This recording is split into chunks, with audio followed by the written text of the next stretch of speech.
اسرائیل کی سرخ بچڑوں کو قربان کرنے کی تیاری۔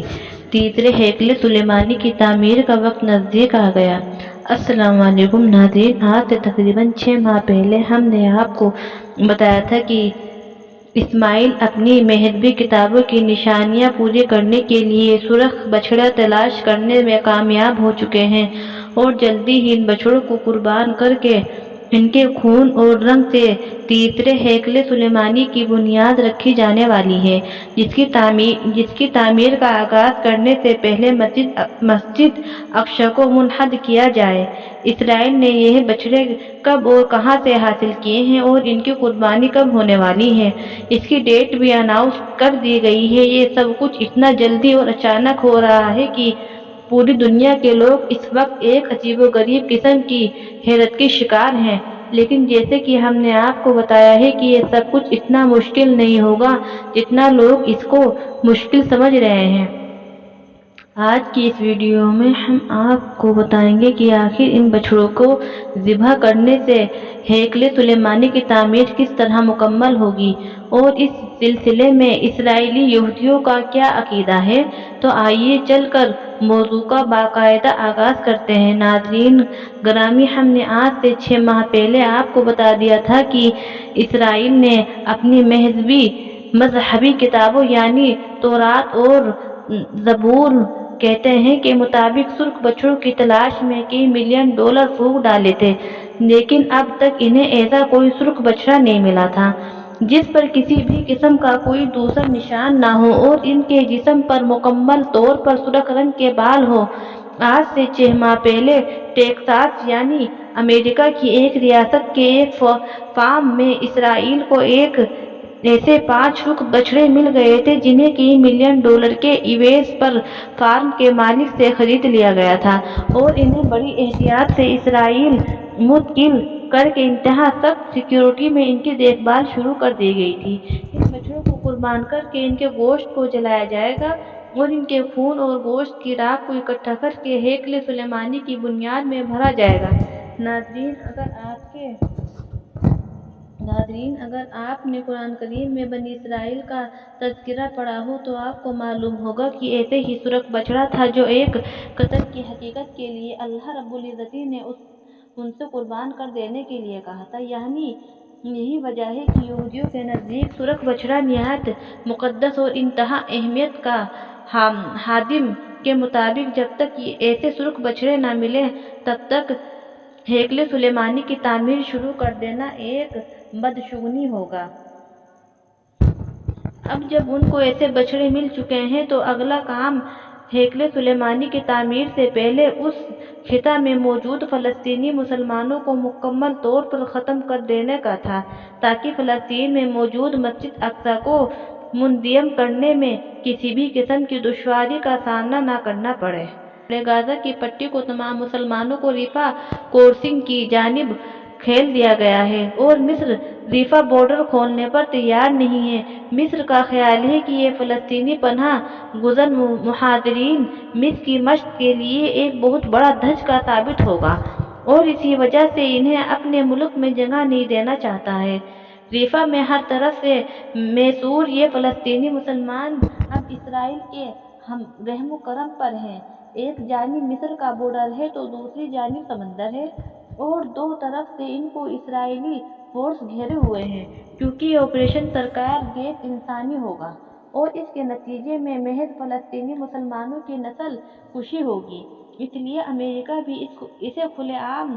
دہشت گردی کی اجازت دینے میں ہچک رہا ہے۔ امریکہ نے اسرائیل کو وارننگ دی ہے کہ اگر رفح میں کسی بھی قسم کا آپریشن کیا گیا تو امریکہ اس سلسلے میں کسی بھی قسم کی مدد نہیں کرے گا۔ اس کے ساتھ ساتھ دنیا کے تقریباً تمام ممالک کو اس سے کوئی فرق نہیں پڑتا۔ اسرائیلی حکومت بعض الفاظ میں کہہ چکی ہے کہ اگر دنیا کا کوئی بھی ملک ہمارے خلاف کھڑا ہو جائے تب بھی ہمیں اس سے کوئی فرق نہیں پڑتا اور ہم رفح میں آپریشن ضرور کریں گے۔ اب آپ سمجھ سکتے ہیں کہ رفح میں آپریشن کرنے کا اصل مقصد کیا ہے۔ مقصد یہی ہے کہ فلسطینی مسلمانوں کی مکمل طور پر نسل کشی کر دی جائے اور جو تھوڑے بہت باقی بچے ہیں انہیں اس قابل نہ چھوڑا جائے کہ وہ اسرائیل کے خلاف کھڑے ہو سکیں۔ اگر اس خطہ میں کوئی بھی ایسی مدد کا قوت باقی رہ گیا تو اسرائیل کے کرتوتوں کے خلاف کھڑی ہو سکے تو اسرائیل اپنے ہیکل سلیمانی کی تعمیر کے خواب کو عملی جامہ نہیں پہنا سکے گا۔ اور اس کے ساتھ ساتھ کچھ اندرونی ذرائع کے مطابق اسرائیل ان بچڑوں کو جنہیں ٹیکساس سے خریدا گیا تھا انہیں جبل زیتون کی چوٹی پر بالکل مسجد اقصی کے سامنے قربان کرنے والا ہے۔ اس کے بعد انہیں جلا کر ان کی راکھ اور خون کو ہیکل سلیمانی کی بنیاد میں بھرنے کی تیاری بھی مکمل ہو چکی ہے۔ اپریل آنے میں بھی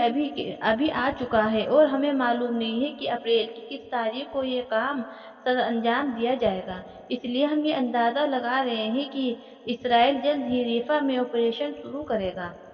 تاکہ مصر کو بارڈر کھولنے پر مجبور کیا جا سکے اور بچے کچھ فلسطینی مسلمانوں کو بارڈر پار دھکیل کر فلسطین کو پورا علاقہ مکمل طور پر خالی کروا لیا جائے۔ اس کے بعد اسرائیل بڑی تیزی سے مسجد اقصی کے اعدام و اس کی جگہ پر ہیکل سلیمانی کی تعمیر کی یاد رکھی جا سکے۔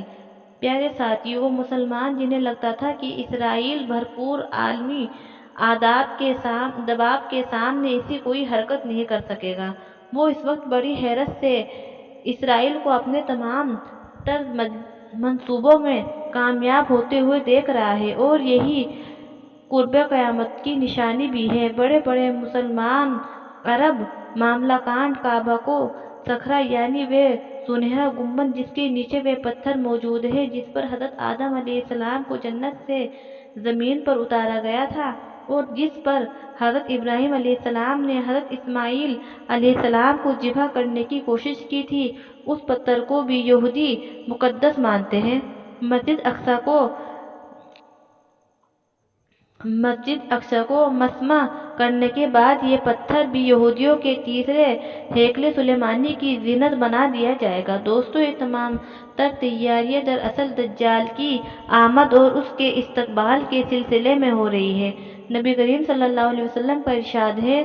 گرامین میں موجود ہوں گے اور خراسان سے کالے جھنڈوں کا ایک لشکر ان کی مدد اور معاون کے لیے نکلے گا اور ان کا راستہ کوئی بھی روک نہیں سکے گا یہاں تک کہ وہ اعلانیہ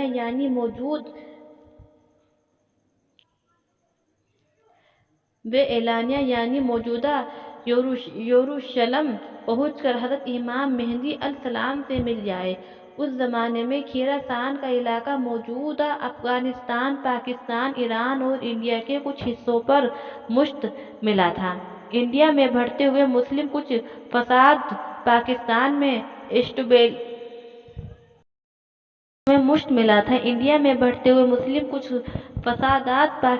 میں کمزور ہوتی ہوئی گرفت، افغانستان میں طالبان کی حکومت کا قیام اور ایران کی فلسطین کے مسئلے پر غیر معمولی حمایت اور دلچسپی اس چیز کی طرف اشارہ کر رہی ہے کہ جلد ہی ان علاقوں میں ایک مسلم خلافت قائم ہوگی، کیونکہ ایک مسلم خلافت کے دور میں ہی اس طرح کا کوئی فوج یہاں سے نکل کر فلسطین جا سکتی ہے۔ اسرائیل اپنے تمام منصوبوں کو پورا کرنے کے لیے بڑی تیزی اور تنددہی سے کام میں